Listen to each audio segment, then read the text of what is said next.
Good afternoon, guys. Joe here again with Feral Woodcraft. A buddy of mine not too long ago asked me how I keep on finding all this pine pitch, and he included fatwood into the scheme there, but I'm not going to really touch on that today, at least I don't plan to. Anyway, I told him, and it's with the quality of my camera that I'm using right now, probably be kind of hard for me to translate it into a video, but I'm going to try anyway. Over my right shoulder here, about 25 yards, is a fairly significant mass of pine tar or pine pitch on a pine tree. Well, obviously, that would make sense for pine tar or pine pitch to be on a pine tree, but leave it to me to point out the obvious. But anyway, take a faraway shot and kind of gradually get closer to make the contrasts stand out a little bit more, maybe get that on video.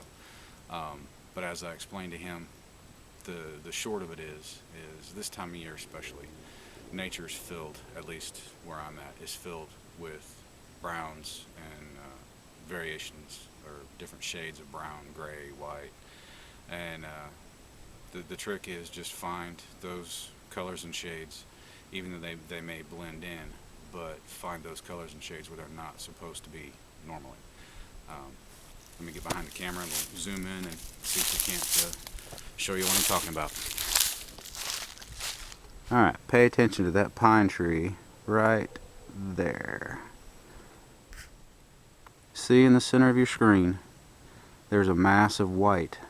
It's not really supposed to be there, but yet because of the oak trees and poplar trees surrounding that pine, it does blend in. So unless you're paying attention, it's really easy just to walk right on by, especially from this distance, and not even really notice it. Alright, let's get just a little bit closer. And there we go, that's the maximum of my camera zoom ability. But let's go ahead and put this on pause again, and I'll walk, say about 15 feet, 20 feet closer, and we'll see it come out just a little bit more. Bear with me. Alright guys, there we are, about probably more like 17 feet closer. Probably ought to be able to see it just a little bit better now, and we'll bring you in even closer yet again. Hang on. And there we go. That should be just about clear as day. That white leak basically out of that pine tree is the golden stuff I'm always talking about. Now let's go collect some. Alright guys, so I told you wrong. I guess we are going to broach fatwood today. Not heartwood fatwood, or where the whole tree or a good portion of the main body of the tree is fatwood, but a quick, easy way to find it in the woods rich with pine trees. This is about as easy as it's going to get. If you look down around in here, and you see basically it's almost like fatwood growing out of the tree. You'll mainly find it on lower branches, dead branches. Let me move this camera. Almost every single one of these is showing the signs of having fat wood or pine resin just crystallized inside the wood itself. Around here where you have these growths, it's almost like bark growing out of the tree. I don't know how well you can tell, but that is bark and crystallized pine resin or pine sap mixed together. Now, one thing I always carry with me in my bag, especially when I'm looking for natural resources like this, back up here, is a gallon Ziploc baggie. Convenient way to get some of this stuff. And oh man, it just came right out. Yep, fatwood. It's not real far down in there, but there it is, right in there. You can see even more. Just toss it on top of my pack. Get this up here.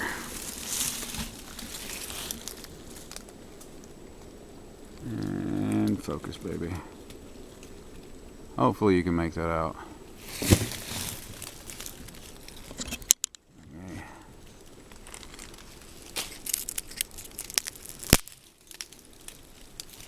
And this one's got it too. Just a little bit right there. But if you take your knife and dig that joint out a little bit further, if you need more than just that, then you're golden. Even got some pine resin coming out of that little branch right there. Alright, let's try this one.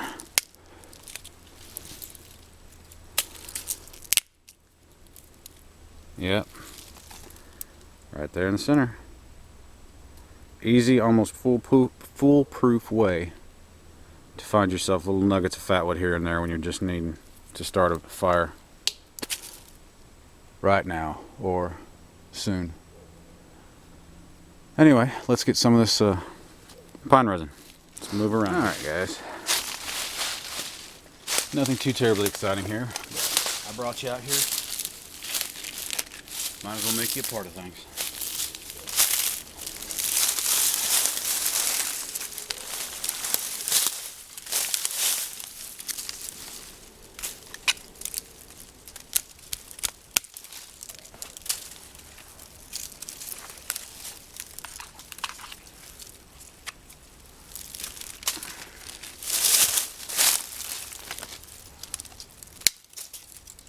Yep, more fatwood there too. Gotta love the smell of that stuff.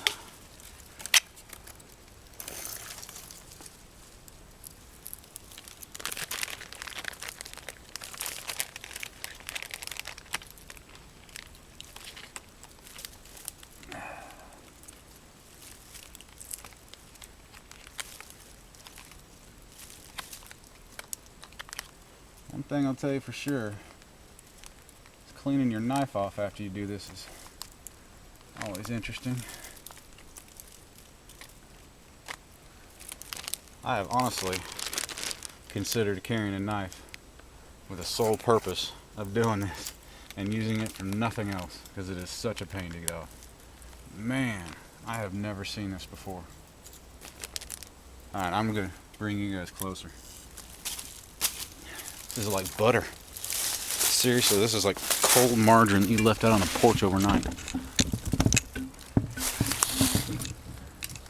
That is amazing.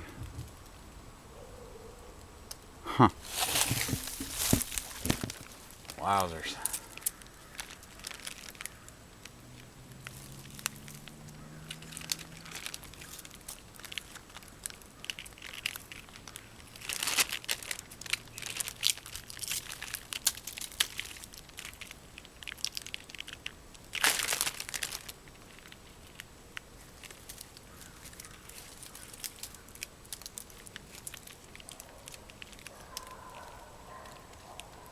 Tell you what, the Scandi edge on this Primal Edge Mako is perfect for doing this.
Huh. Well, and there's another mass, about 15 feet vertical.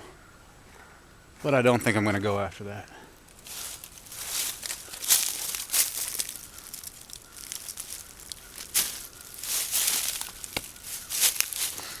Alright, bring you back around, we'll grab the other side. Well, this is an oops moment. I just got pine resin on my wife's camera. Yeah, she's not going to be pleased with me.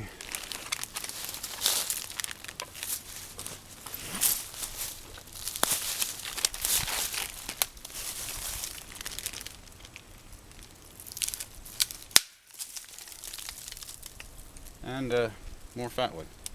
I think this tree and I are in love.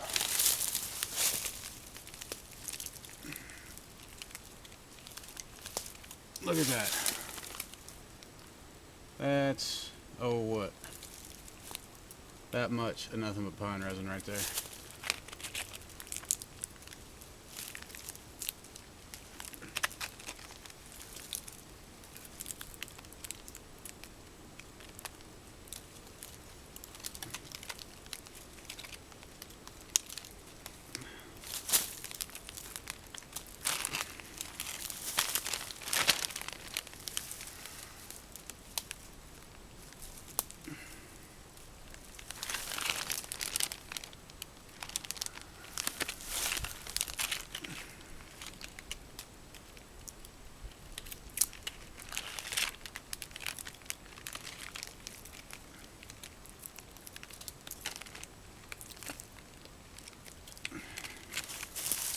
There, I don't need to be greedy. If you leave the traces or where it's already traveled, it'll travel there again. So we'll go ahead and leave that. We've got plenty.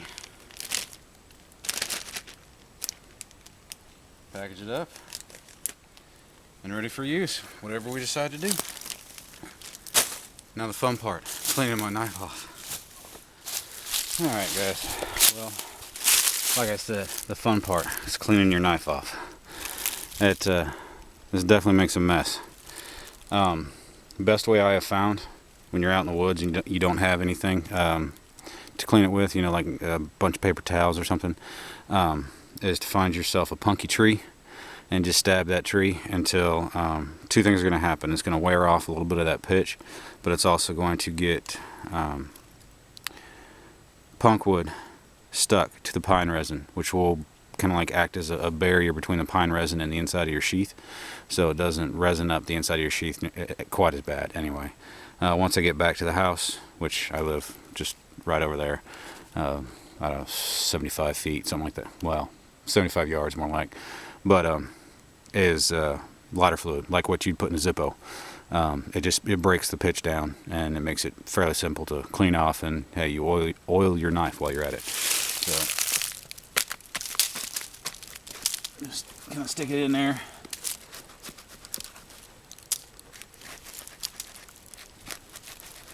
And doing this isn't going to dull your blade up real bad, like shoving it in sand or something like that. See, it's as you can see, the punk wood just crumbles up and breaks down, and it just sticks to the pitch. So it's it's a dirt barrier basically between your knife and your sheath. Keeps you from gumming up the inside of your sheath. So I'm sure there's probably better ways to do it, or if I came out in the woods more prepared, you know, with lighter fluid or something. But this is just what I do. So there you have it. Back in the sheath and good to go. Thanks for coming along for the ride, guys.